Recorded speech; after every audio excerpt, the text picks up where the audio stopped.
So here I am, I'm unpicking some top stitching on the cream pants that I showed in my last video. Now the reason I'm doing this is because even though the pants fit and they're comfortable, I personally felt like they were a little bit too big. One of the wonderful things about making your own clothing is that when you go to make alterations to it, you understand the construction. I know where I can get inside the construction of them to make certain changes here and there.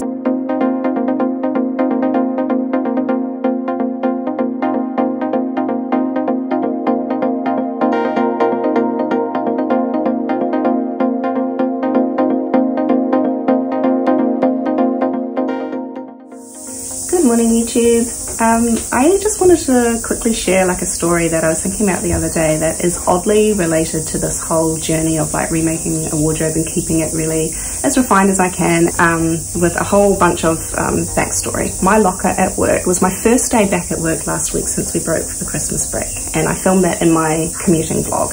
My locker was completely empty. They had gone through this whole big process of clearing out lockers, and if they didn't know that it was who it belonged to by not having someone's name on the front of it, then they were going to go in there and empty it out, and that's what they did. I found my locker unlocked, open, and completely barren. And of course this was shocking to me because all my things were gone. It's interesting to me because that was on a Thursday, and then come Sunday night I was like, I realized something, and I was like, actually, like for the last like couple of years, that locker has stressed me out. There was hardly anything in it. Notebooks from years ago that I have not referenced in a long time because they're not even relevant to my current role.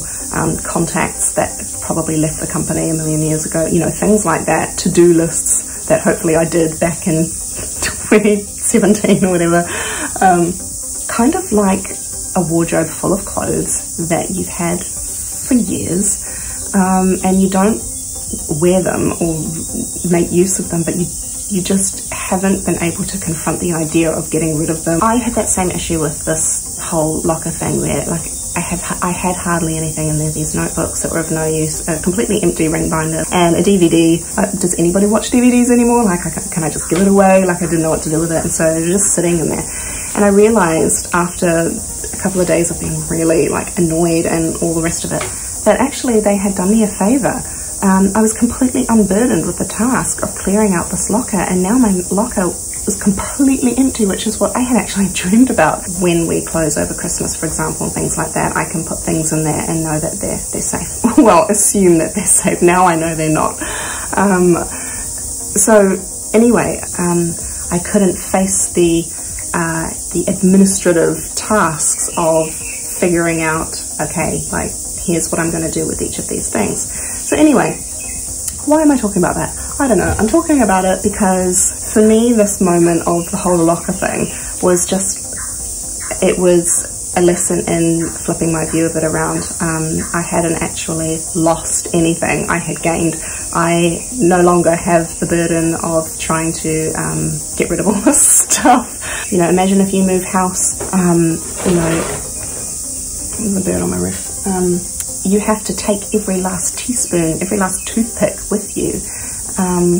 Imagine if you were so organized and so streamlined with your belongings that you were already, you know, people wait until they move to declutter and things like that. What if you've already done it? So usually when I show you clothing in my videos, I'm showing you what I intend to keep.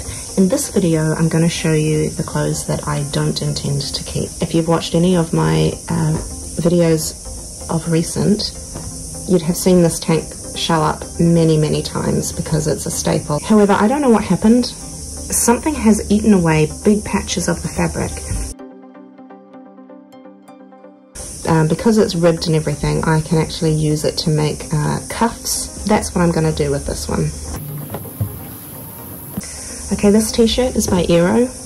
The reason I'm not keeping it is the state of the fabric. Now, this fabric is cotton, silk, and linen. It has this kind of slub quality to it. And unfortunately, it shows up as looking like the sort of pilling that happens when you don't take care of your clothes or when you've just worn and washed them to death, which is not the case for this t-shirt.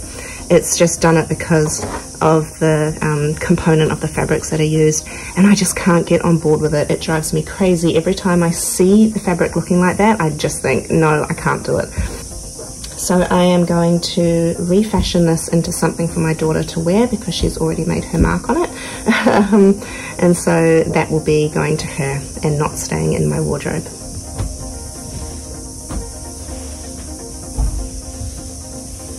These two t-shirts. Fabric has done exactly what I was complaining about with the other t-shirt. I'm kind of sad that I'm not going to keep it, but I can't, like I said before, I can't get on board with the state of this pilling.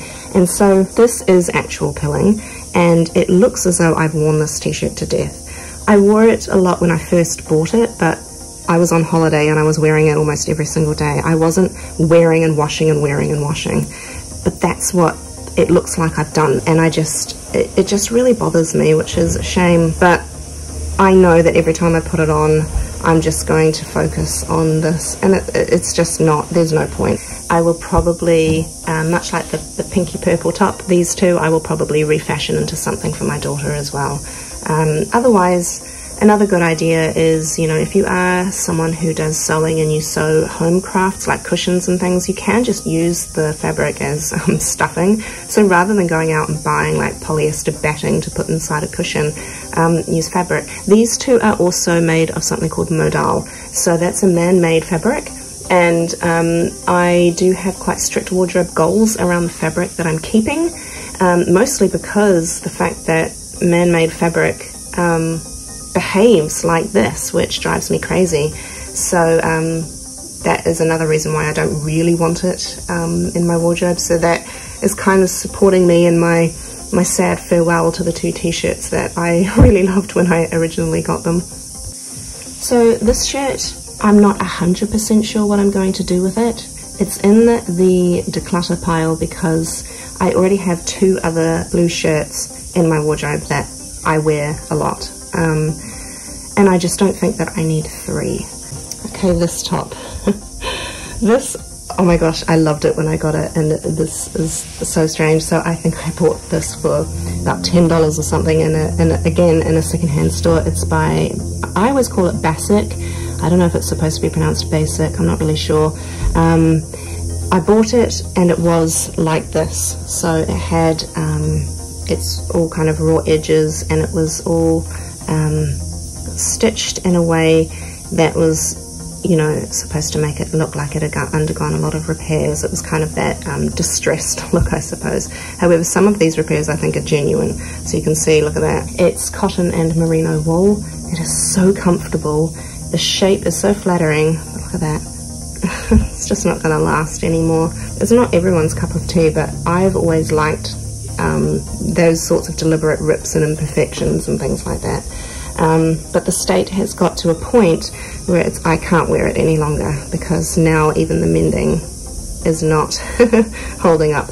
So it is with a heavy heart that I have to get rid of this one. Okay, this is a luxury item. It's a leather skirt by Helmut Lang.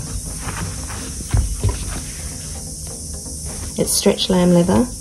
But do you know what? I don't ever wear it. I don't think I've worn it once since I bought it. I am not really into leather miniskirt, and to be honest, I think I would rather wear my long Harris Tapper skirt. So my intention is to try and sell it, and I know that if I did sell it, that money would go straight to a pair of fight shoes. So that's my intentions with this. Okay, this is another Melbourne buy, which I'm still in two minds about, but it's in the pile because I am processing whether or not I keep these. I only have two pairs of shorts, the black ones that you've seen, and these. That's all that I have. So it's been an alternating game. These, there's nothing wrong with them. The reason they are on my declutter pile is because the width of the leg is too wide, in the sense that it kind of flutes outward like a skirt, and I'm not sure that I like that. It bothers me a little bit when I put them on. They don't look as nice as I think they could. And these are the last two items in the declutter pile.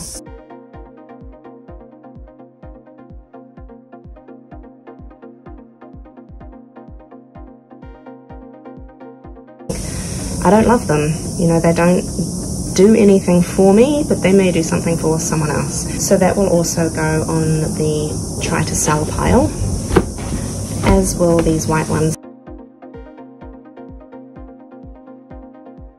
They are a little bit tight around like the knees and the calf. They, I mean, they're supposed to be, they're a stretch denim, but they're supposed to be very, very tight and fitted.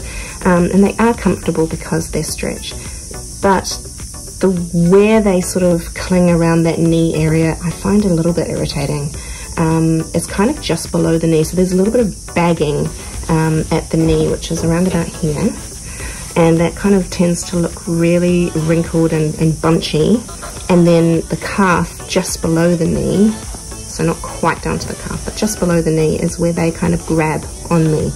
And because they're not full length, they sort of, they stop in a slightly weird place. Like, it just, the proportions of it, I'm not convinced.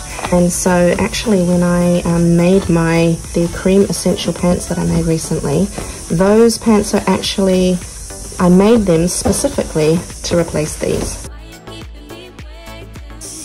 And there you have it, 2 piles, one to sell and one to refashion in some sense, or to put in the fabric scraps bin.